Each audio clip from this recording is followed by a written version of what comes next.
You know, when you think about it, the Beatles wrote many, many songs about girls. They sure did. But one of those songs, it really marked a seismic turning point for them. You're talking about John Lennon's song with just that one-word title, Girl. Exactly. Girl. Absolutely. When we look at the evolution of this band, Girl is this quiet but really pivotal moment. It's nestled deep inside the Rubber Soul album. It really is. And exploring this track is our mission today. We want to show you how it wasn't just another beautiful pop tune. It was, I think, the definitive marker of their shift. From mop top stars to something much more. To genuine philosophical poets. It just completely captured that heavy, intimate mood of the whole 1965 era. That internal transformation is the core of the story, isn't it? By late 65, the whole mop pop thing was a distant memory. A very distant memory. Rubber Soul was them consciously trading in the simple, shout it from the rooftop sentiment of she love you. Yeah, for something much more complex. Far more direct and sometimes, frankly, a little uncomfortable. If you really sit and listen to Girl, it doesn't sound like it was engineered to be a mass market hit. No, not at all. It feels more like you've walked into a studio and you're just eavesdropping on this private, smoky, late-night confession. And that transition wasn't just musical, it was deeply aesthetic, too. Oh, you can see it before you even drop the needle on a record. You can. Just look at the Rubber Soul album cover. They had officially shed that clean-cut, suited image. And the cover photo, it was deliberately distorted, stretched out. It's almost like it symbolizes their former perfect symmetrical selves just melting away. To reveal something grittier. Exactly. Something far more authentic and, fundamentally more interesting. It was a signal that they were serious about moving past what the market demanded and into a space where they could really experiment. A necessary step, really, toward artistic maturity. Yes. They were finally using the studio not just as a place to record, but as an instrument itself. Something capable of creating textures and atmosphere. And the atmosphere they created for Girl is the definition of hyper-intimacy. Let's get into that recording process, because the sound design here is just a masterclass in efficiency and precision. It was recorded so quickly, November 11th, 1965, at Abbey Road.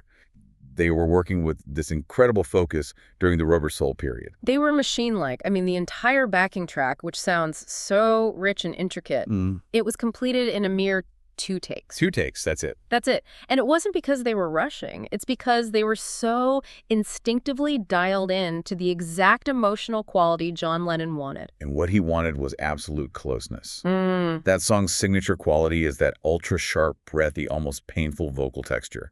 And how he got that is a fantastic piece of engineering lore. He sang with his mouth physically pressed right up against the... Right on the diaphragm of the microphone. Exactly. He was eliminating all distance, almost whispering directly into your ear. But that wasn't enough for him, was it? No.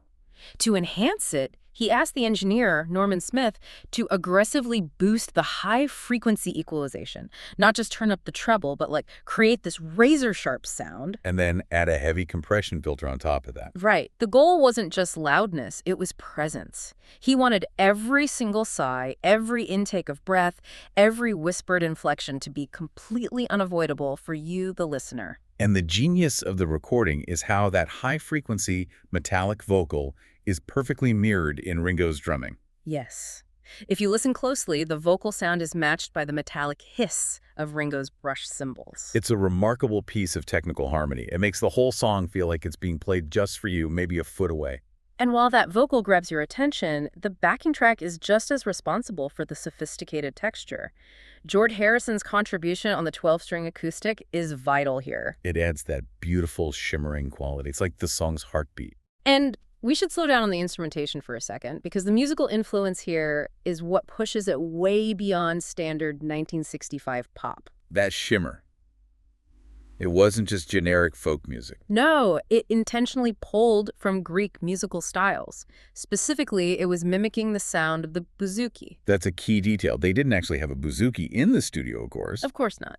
But the 12-string acoustic was used to mimic the rapid doubled string sound of that traditional Greek lute. And this gave the track a kind of, well, before the category even existed, a sophisticated world music vibe. That's it. It was them declaring they were done being confined to the 4-piece rock band structure. They were borrowing from ancient sounds to express a really modern, complex emotion. So you had this blend of acoustic folk, the unexpected Greek flavor, and that hyper-modern razor-sharp vocal. It all created a sound that was instantly recognizable. And incredibly intimate. But of course, the big question wasn't just how it sounded, but who the titular girl actually was. Ah, the lyrical mystery. Lennon was pretty clear about his intent, at least publicly. He said the girl was an archetype. A composite character. A composite, yes. A mysterious, intellectual, maybe even spiritual woman he felt he'd been searching for his entire life. The one who could solve all his problems. And naturally, that statement just opened the floodgates to biographical speculation. Of course it did. Most historians point out that the song was written while he was still in his turbulent marriage with his first wife, Cynthia. Who often felt overshadowed by his artistic life. It's hard not to read some of that domestic complexity into the lines. It's true. The yearning in the song reflects an internal dissatisfaction, regardless of who was standing next to him at the time. And what's fascinating is how the song's meaning connected so profoundly to his future. That romantic yearning was, in a way, eventually realized in his relationship with Yoko Ono. So the search laid out in the song was, narratively speaking, resolved later in his life. Which is why he later called his 1980 hit, Woman, the grown-up version of this earlier track. It bookends his romantic perspective, doesn't it? Girl is the search, and woman is the discovery. That connection really solidifies Girl as a genuine piece of personal writing, far beyond a typical love song. You know, in the final year of his life, he spoke very warmly about this track. Right. He saw it as the most honest representation of his younger self's philosophical and romantic searching. For him, it stood as a high watermark for his songwriting. Which is incredibly high praise, considering his catalog of masterpieces. And if we connect that personal journey back to the complexity of the music, we find that the real depth of Girl lies in its philosophical bite. It goes way beyond the simple I love you formula of the era. It truly does. John used this gentle melody to question some really deep, ingrained societal and religious assumptions. Specifically, he was challenging the idea, often rooted in Christian doctrine, that suffering is a prerequisite for happiness. That exact notion, that pain will lead to pleasure, as he sings. Wait, so he's challenging fundamental Christian ideas of suffering in a pop song. Wasn't that a massive thematic risk for a band whose fan base was still, young teenagers all over the world? That's exactly the risk he took. And it speaks to their rapidly growing confidence. He was rebelling directly against the pervasive Catholic guilt he had absorbed growing up in Liverpool. The idea that happiness has to be earned through some kind of penance. Exactly. The lyric is a fundamental challenge to that entire way of thinking. And crucially, this isn't solely a John Lennon moment. If we dig into the lyrics, we find a complex collaboration. We do. Paul contributed a very specific and equally philosophical C. Right, not the instrument. It refers to one's moral or social foundation. That's pivotal. Paul's line emphasizes this idea of self-destruction for temporary relief, the willingness to break your own ethical footing, your base, just for a bit of freedom. It reinforces the whole theme. The girl is tied up in this complicated matrix of desire, guilt, and self-inflicted pain. And that complexity really comes to a head in the song's bridge. It poses a remarkably mature, almost uncomfortable psychological question. It asks about masochistic devotion. Yes, that kind of unhealthy love where someone stays in a relationship despite being hurt because they're convinced that the suffering somehow proves their devotion. Was she told when she was young that pain would lead to pleasure? It's a profoundly unsettling question for a 1965 pop song. It's asking why we willingly inflict pain or endure hardship in the name of love. Is that suffering truly devotion, or is it just self-punishment? For a 25-year-old to be exploring that kind of existential complexity, it points directly toward the emotional depth John would pursue throughout his entire solo career. For sure. Okay, so after all this intense philosophy, the archetypal search, this heavy-hearted yearning, we have to talk about the hilarious duality of the Beatles. We have to. Because tucked right inside this sophisticated confessional masterpiece is a moment of pure, unadulterated schoolboy humor. This is the essential balancing act of the Beatles, isn't it? Right when you're fully wrapped up in the poetic search for meaning, they sneak in a prank that is so subtle, it's brilliant. During the middle eight, specifically that transition into the key change, Paul and George harmonized on a specific and very naughty word. Repeating it just under John's lead vocal. And that word, which we are happy to report they managed to hide from the entire engineering staff, was tit. They just repeated it multiple times as a subtle, nearly inaudible harmony. It's the ultimate rock and roll prank. Later, Paul explained the story, saying they were conceptually mimicking the innocence of the Beach Boys' harmonies. They're la la la harmonies from songs like You're So Good to Me. Right. But they just decided to swap the lyrics for something they found immensely more mischievous.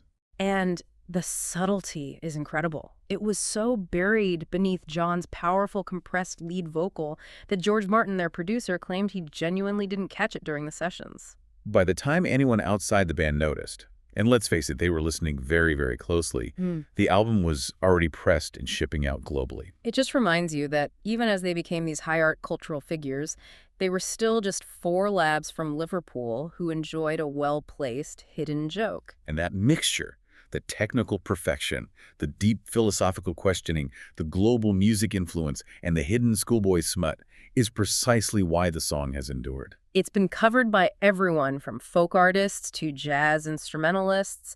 Everyone recognizes its flawless structure. It really serves as a template for serious pop music. It proved you could be emotionally and psychologically complex without ever being pretentious, and musically sophisticated without sacrificing that immediate haunting melodic appeal. This is the moment they stopped being just a pop band. And truly became cultural poets. The enduring impact comes down to that careful balance. The bouzouki-like guitar, the vocal intimacy, the questioning of suffering, and the fact that it all fits together, Prank included, in just 2 minutes and 30 seconds. What's fascinating to me is that the song is this brilliant example of how even intense personal searching can be hidden in plain sight inside a beautiful, catchy piece of music. It really is, and that raises an important question for you, the listener. If Girl represents John's younger self's yearning for the future, what other Beatles tracks hide such profound philosophical questions in their verses, just waiting for the band to grow into them later? That's definitely something to mull over the next time you put on Rubber Soul. Well, thanks for joining us today. Whenever you feel like knowing more about the Beatles, visit us at BeatlesRewind.com. Every day, we do something new there. Song reviews, album reviews, movie reviews, book reviews, documentaries, trivia, all things Beatles, every day, 8 days a week. You can find us on the website, BeatlesRewind.com. You can subscribe on Spotify, Apple Podcasts, YouTube, Amazon Podcasts, practically anywhere on the inner tubes. The Beatles, all day, every day. We'll do it again tomorrow, Radha. You know it. Talk to you then. Until next time, when you listen. Your mind conducts its own symphony.